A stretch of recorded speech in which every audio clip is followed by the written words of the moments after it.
அனைவருக்கும் வணக்கம். நான் உங்கள் சரவணன். எம்பிபிஎஸ் சம்பந்தமான ஒவ்வொரு வீடியோலையுமே சில தகவல்களை கொண்டு வந்து சேர்த்துக்கிட்டே இருக்கிறோம். ஸோ சந்தேகத்தில் இருக்கிற பேரண்ட்ஸு, ஸ்டூடெண்ட்ஸு யாராக இருந்தாலும் சரி, இதை பற்றி சம்பந்தமான எந்த குறைகள் இருந்தாலும் நேரடியாக வந்து கேட்பதற்கான ஏற்பாடுகளை ஆல் இண்டியா கோட்டாவில் பார்ட்டிசிபேட் பண்ணுற முக்கியமாக 600 மார்க்கு 650 மார்க்குக்கு மேலே தமிழ்நாட்டிலே கிட்டத்தட்ட 1000க்கும் மேலான மாணவர்களுடைய லாஸ்ட் ஒரு வீடியோ கூட நான் அப்லோட் பண்ணியிருந்தேன். அதை பற்றி ரிமெம்பர் பண்ணியிருந்தேன். ஸோ கண்டிப்பாக அவங்க எல்லாருமே கலந்துக்கணும் அப்படின்றதான் என்னுடைய ஆர்வம். கண்டிப்பாக கலந்துக்கணும்னு நான் ரொம்ப ஆசைப்பட்றேன். சரிங்களா? 650 மதிப்பெண் மேலே தமிழ்நாட்டில் மினிமம் 1000 மாணவர்களுக்கு மேலே இருக்கிறாங்க. அவங்க எல்லாருமே ஆல் இண்டியா கோட்டா கலந்துக்கணும். 670 மார்க் அந்த மாதிரி ரேஞ்சில் இருக்கிறவங்களுக்கு கண்டிப்பாக தமிழ்நாட்டில் இருக்கிற அரசு மருத்துவ கல்லூரிகளில் சீட்டு கிடைக்கும் அப்படின்ற மாதிரி நம்ம லாஸ்ட் வீடியோ சொன்னோம். நிறைய வரவேற்பு, எல்லாரும் எதிர்பார்த்த ஒன்று. இந்த ரவுண்டு கிடைக்கல. என்ன எங்களுக்கு ஒரே ஒரு சின்ன பிரச்சனை ப்ராக்டிக்கலாக இருக்குன்ற மாதிரி நான் எதிர்பார்க்குறேன் அப்படின்னா, இன்னைக்கு தமிழ்நாட்டுடைய 5ஆம் தேதி ஜாயினிங் ஃபார்மாலிட்டிக்கு last date, right? Maybe extend பண்ணுறதை பற்றி நான் கூட இன்னும் பாருங்கள. எக்ஸ்டெண்ட் பண்ணுறதை பற்றி எதாவது சொல்லியிருக்கிறாங்களான்னு மேபி நம்ம செக் பண்ணலாம். ரைட், இதை பற்றி எதுவும் அப்டேட்டும் இல்லை. ஸோ மேபி அப்போ எக்ஸ்டெண்ட் பண்ணலை. ஸோ 5 மணியோட கட் ஆஃப் பண்ணிட்டான்னு வச்சுக்கோங்களேன். இப்போ எவ்வளோ பேர் ஜாயின் பண்ணியிருக்காங்க என்னன்ற ஒரு கவுண்ட்லாம் ஒரு பேக்ரவுண்டில் இருக்கட்டும். சரிங்களா?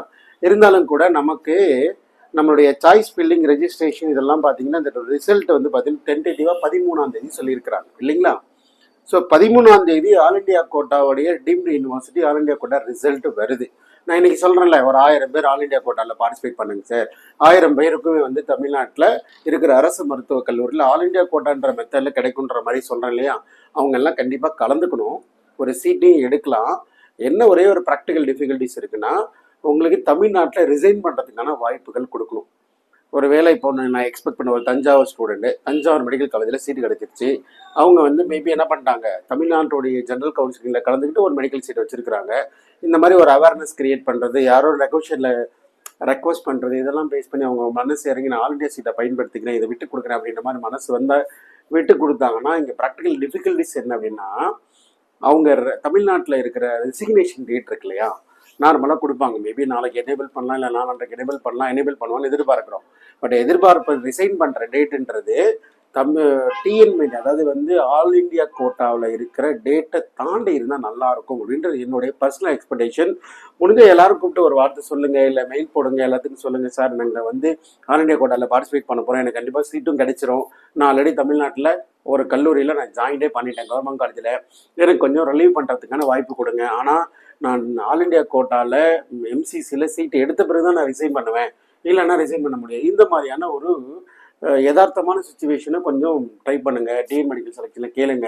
அவங்களுக்கு என்ன பிரச்சனைனா, அடுத்த ரவுண்டு கவுன்சிலிங் 11ஆம் தேதி ஸ்டார்ட் பண்ணி ஆகணும். அப்போ அதுக்கு முன்னாடி ரிசிக்னேஷன் பண்ணுறவங்களுக்கு ஒரு லெட்டர் கொடுத்துட்டு ஆட்டோமேட்டிக்காக வந்து என்ன பண்ணிடுவாங்க, ரிசைன் பண்ண சொல்லுவாங்க. மேபி ஒரு கம்ஃபர்ட் ஜோனில் இருக்கிறாங்க, ஒரு 680 மார்க் இல்லை 700 மார்க் ரேஞ்சில் இருக்கிறாங்க, கண்டிப்பாக நம்ம வந்து சீட்டு வந்து ஆல் இண்டியா கோட்டாவில் எடுத்துக்கலான்ற ஒரு கம்ஃபர்ட் ஜோனில் இருக்கிறவங்க வந்து அவங்க ரிசைனேஷனை பயன்படுத்தியோ, இல்லை நம்ம இந்த சீட்டை விட்டு கொடுக்கலான்ற ஒரு தார்மீக முடிவில் வந்தால் சந்தோஷம், ரைட்? ஸோ இந்த டாப்பிக்கை விட அடுத்த டாபிக் போயிட்டோம். ஸோ எம்சிசியோட ரவுண்ட் 2 ரூல். நான் ஃபஸ்ட்டு ரெஜிஸ்ட்ரேஷன் அண்ட் பேமெண்ட்டுக்கு உண்டான டேட்டு மட்டும் ரிமைண்ட் பண்ணிடுறேன். நீங்கள் 2,05,000 டீம்டு யூனிவர்சிட்டினா, இல்லை கவர்மெண்ட் கோட்டா, ஆல் இண்டியா கோட்டாவில் கவர்மெண்ட் கல்லூரியை மட்டும் நீங்கள் செக் பண்ணுற மாதிரிங்கன்னா, இந்த ரெஜிஸ்ட்ரேஷன் 10ஆம் தேதி மதியம் நீங்கள் வந்து ஒரு 12 மணிக்குள்ளே ரெஜிஸ்ட்ரேஷன் க்ளோஸ் பண்ணிடணும். பேமெண்ட் பண்ண முடியல சார், ஆன் டைமில் 12 மணிக்குள்ளே ரெஜிஸ்ட்ரேஷன் முடிச்சிட்டேன், ஆனால் பேமெண்ட் நான் பண்ணுறதுக்கு வந்து we have to available up to 3 o'clock. சரிங்களா? 10ஆம் தேதி ஞாபகத்தில் வச்சுக்கோங்க. கண்டிப்பாக இப்போது நீங்கள் பிளான்னு பார்ட்டிசிபேட் பண்ணலாம், சீட்டு எடுக்கலான்னு ஒரு முடிவு பண்ணிட்டீங்கன்னா உடனே ரெஜிஸ்டர் பண்ணுங்கள். இல்லை நான் கடைசியாக பார்க்கலாம், அன்றைக்கி 10ஆம் தேதி காலையில் திடீர்னு ஒரு விஸ்வரூபம் எடுத்து உடனே போய் நம்ம ரெஜிஸ்டர் பண்ணிடலாம், நான் அன்றைக்கி முடிவு எடுத்து மிக சிரமங்களை தயவு செஞ்சு பண்ணாதீங்க. அட்லீஸ்ட் ரெஜிஸ்டர் பண்ணி வச்சுக்கோங்க. பேமெண்ட் பண்ணுறதை பற்றி கூட லேட்டராக டிஸ்கஸ் பண்ணுங்கள், we will discuss. சரியா? ஸோ 10ஆம் தேதி மதியம் 12 மணி வரைக்கும் நமக்கு ரெஜிஸ்ட்ரேஷன் கொடுக்குறாங்க. 3 மணியோட க்ளோஸ் பண்ணிவிடுவாங்க. ரிசல்ட் நம்ம எதிர்பார்க்குற தேதி அவங்க குறிப்பிட்ட டேட்டு டென்டேட்டிவ் ஷெடியூல் 13ஆம் தேதி. எனக்கு தெரிஞ்சு ஏதாவது காலேஜில் சீட்டு ட்ராப் ஆகிறது, இல்லை காலேஜில் சீட்டு ஆட் ஆகிறது, இல்லை புது கல்லூரிகள் வர்றது, இது மாதிரி ஏதாவது இன்வெஷன் இருந்தால் தான் அவங்க ஷெடியூலில் வந்து வேரியேட் பண்ணுவாங்களே தவிர மற்றபடி டிலே பண்ணவே மாட்டாங்க, ஆன் டைமில் கொடுப்பாங்க. சரிங்களா? ரிசல்ட்டை பொறுத்த வரைக்கும், ரைட்? ஸோ ரிசல்ட் வந்து 13ஆம் தேதி சொல்லிட்டோம், ரிப்போர்ட்டிங் 14ஆம் தேதி. இது வந்து ஒரு ஷெடியூல், ரைட்டுங்களா? அந்த ஷெடியூல் டாப்பிக் முடிச்சிட்டோம். அடுத்த டாபிக் இப்போ வந்து இந்த ரவுண்டோட ரூல் அப்படின்னு வச்சுக்கலாமா? இந்த ரவுண்டோட ரூல்ஸ்னு வச்சுக்கலாம். தமிழ்நாட்டில் இருக்கிற ரூல்ஸ் எல்லாம் கம்பேர் பண்ணி நம்ம எதுவும் சொல்ல விரும்பல. டைரெக்டாக எம்சிசியோட ரவுண்ட் டூலாம் நான் கலந்துக்கிட்டா என்ன பிரச்சனை, கலந்துக்காம இருந்தால் என்னென்ன மாதிரியான பிரச்சனைகள்லாம் இருக்குன்றதை பற்றி நான் தெளிவாக சொல்லிடுறேன். ரவுண்ட் 2 கவுன்சிலிங் பொறுத்த வரைக்கும் நான் 2 விதமாக எடுத்துக்கிறேன். 3 விதமாக எடுத்துக்கலாமா? ஏற்கனவே கவுன்சிலிங்கில் பார்ட்டிசிபேட் பண்ணிட்டேன், சீட்டு கிடைக்கல, சரிங்களா? இன்னொரு கேட்டகரி ஏற்கனவே நான் வந்து ரெஜிஸ்ட்ரேஷன்லாம் பண்ணிட்டேன், பேமெண்ட்லாம் பண்ணல, அந்த மாதிரி கேட்டகரி, ரைட்? இன்னொரு கேட்டகரி வந்து நான் வந்து ரெஜிஸ்டர் பண்ணி ஒரு காலேஜில் சீட்டை வாங்கி போய் ரிப்போர்ட்டும் பண்ணிட்டேன், சரிங்களா? ஆனால் அப்கிரேட் ஆப்ஷன் கொடுத்துருக்குறேன். இது மாதிரி ஒவ்வொரு ஸ்டெப்பாக இதை நான் பார்க்கலாம், சரிங்களா? சரி, பாயிண்ட் நம்பர் 1, ரெஜிஸ்ட்ரேஷனே பண்ணலை சார். கண்டிப்பாக உடனே ரெஜிஸ்ட்ரேஷன் பண்ணுங்கள். சாய்ஸ் ஃபில் பண்ணுறது நாளைக்கு காலையில் எனேபிள் ஆகிடும். அதை உடனே நீங்கள் ரெஜிஸ்ட்ரேஷன் பண்ணி சாய்ஸ் செலெக்ஷன் பண்ணுங்கள். நம்பர் 2, ஒருவேளை உங்களுக்கு செகண்ட் ரவுண்டில் பார்ட்டிசிபேட் பண்ணுறதுல வந்து ஏற்கனவே ஃபஸ்ட் ரவுண்டில் பார்ட்டிசிபேட் பண்ண ஒரு காலேஜ் கிடைக்கல அப்படின்னா இந்த ரவுண்டில் டைரெக்டாக நீங்கள் சாய்ஸ் ஃபில் பண்ணலாம். ஃப்ரெஷ்ஷாக தான் இருக்கும். ஏற்கனவே இருக்கிற சாய்ஸ் ஃபில்லிங்க நார்மலாக ஒரு சில ஸ்டேட்டில் அதெல்லாம் ப்ராக்டிஸ் பண்ணுவாங்க, இங்கே அப்படி கிடையாது.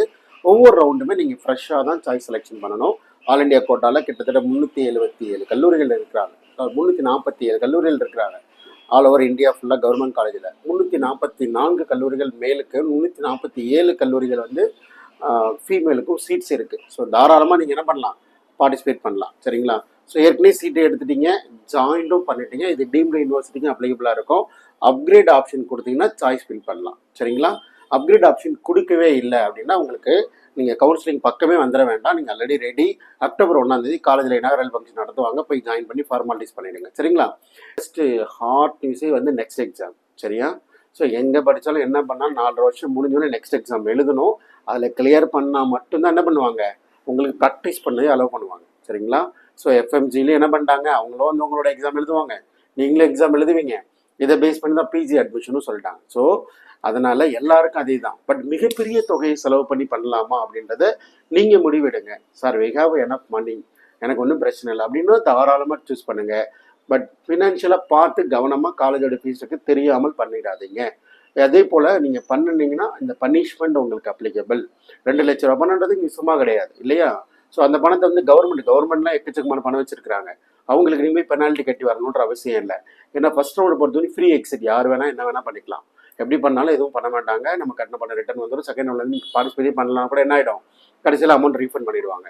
ஆனால் செகண்ட் ரவுண்டில் நீங்கள் ஒரு சாய்ஸ் பண்ணுறீங்க, அந்த சாய்ஸ் உங்களோட மார்க் பொருத்தமாக இருக்குது, அலாட் ஆகுது அப்படின்னா கண்டிப்பாக நீங்கள் 2 லட்ச ரூபா பணம் நீங்கள் போய் ரிப்போர்ட் பண்ணலாம், ஃபோர்ஃபிட் பண்ணுவாங்க, ரிப்போர்ட் பண்ணணும். அப்போது இந்த காலேஜ் எனக்கு கிடைச்சா நான் ஜாயின் பண்ணியே தீருவேன். ஸோ அப்போ இல்லை இந்த காலேஜ் கிடைச்சா நான் கண்டிப்பாக போக மாட்டேன், இது நான் புது காலேஜ், எனக்கு இதில் ரொம்ப பெரிய ஹோப் இல்லை, ஹாஸ்பிட்டலில் பேஷண்ட் ஃப்ளோ இருக்க வாய்ப்பு இல்லை, அண்டர் கன்ஸ்ட்ரக்ஷனில் இருக்குது, இந்த மாதிரியான பல்வேறு காரணங்களால் நீங்கள் வந்து அலாட்மெண்ட் ஆன பிறகு யோசிக்காதீங்க, இப்போ யோசிங்க. As of now what is the reason அப்படின்ற மாதிரி பார்த்து யோசித்து நீங்கள் சாய்ஸ் செலெக்ஷன் பேஸ் பண்ணணும். ஸோ நான் மெயினாக சொல்ல வந்தது இந்த பனிஷ்மெண்ட் ரூல் அப்படி தான். இதில் வந்து செகண்ட் ரவுண்டில் ரொம்ப கவனமாக இருக்கணும்.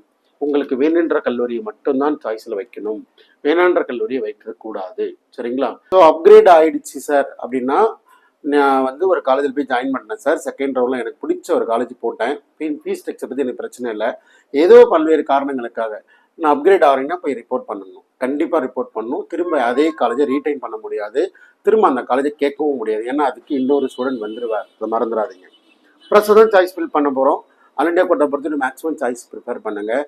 எங்கே கிடைச்சாலும் போகிறதுக்கு ரெடியாக இருக்கலாம் பாருங்கள். ப்ரையாரிட்டிஸ் எப்படி நான் சாய்ஸ் ப்ரிப்பேர் பண்ண சொல்லுவேன்னா, தமிழ்நாடு ஃபஸ்ட்டு பாருங்கள், அடுத்து பாண்டிச்சேரி பாருங்கள், அதுக்கப்புறம் கர்நாடகா நல்ல ஒரு ஸ்டேட்டு, அதுக்கப்புறம் கேரளா பாருங்கள், அதுக்கப்புறம் தெலுங்கானா, ரைட், ஆந்திர பிரதேஷ், இந்த மாதிரியான ஸ்டேட்லாம் சவுத் இந்தியாவை முடிச்சுட்டு அதுக்கப்புறம் பேரலாக கொஞ்சம் கொஞ்சமாக ஷார்ட்டஸ்ட் டிஸ்டன்ஸ் போகிற மாதிரி பாருங்கள்.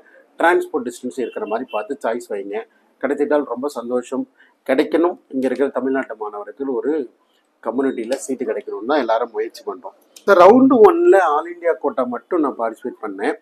ரவுண்ட் 2 நான் டீம்டு யூனிவர்சிட்டி பார்ட்டிசிபேட் பண்ணணும், 2 லட்சம் 5,000 ரூபா பணம் கட்டணும். ஏற்கனவே 5,000 கட்டிட்டேன், மீதி அமௌண்ட் மட்டும் கட்டின பார்த்து கலந்துக்கிறதுக்கு எப்படின்றதே தெரியல, சரிங்களா?